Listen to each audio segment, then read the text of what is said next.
सम्पूर्णमा नमस्कार। म राजाराम चौधरी। म हालदेखि नै यो फेसबुक एप्लिकेसनमा कन्टेन्ट बनाइरहेको छु।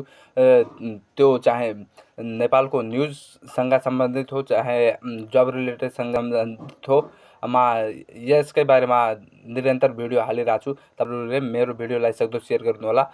अब यस मैले विगतमा पनि जानकारी दिएको थिएँ कि श्री पूर्व सांसद अभिषेक प्रताप शाहद्वारा यो जनचेतना माविममा एउटा बसको व्यवस्था गरिएको छ। त्यसै बारेमा आज हामी छलफल गर्नेछौँ।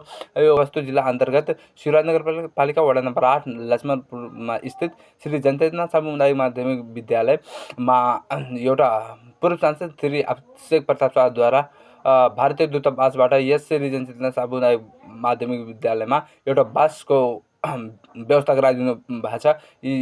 यस बसको व्यवस्था गराइदिनु भयो। मैले उहाँलाई हार्दिक आभार व्यक्त गर्दछु। उहाँको जीवनमा सुख शान्ति र होस् र उहाँले आफ्नो जीवनमा सधैँ नै अगाडि बढुन् र निरन्तर यस्तै समस्याका लागि यस्तै निरन्तर उनीले काम गरिराखुन्। आज मिति 2082 साल 6 महिना 12 गते सो बसको पूर्व सांसद अभिषेक प्रताप शाहद्वारा उद्घाटन गरेको हो।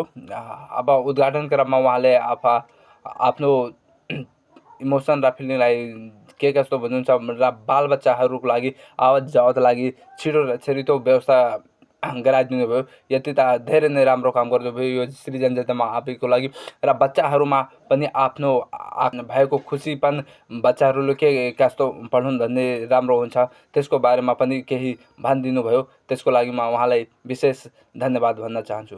ल धन्यवाद।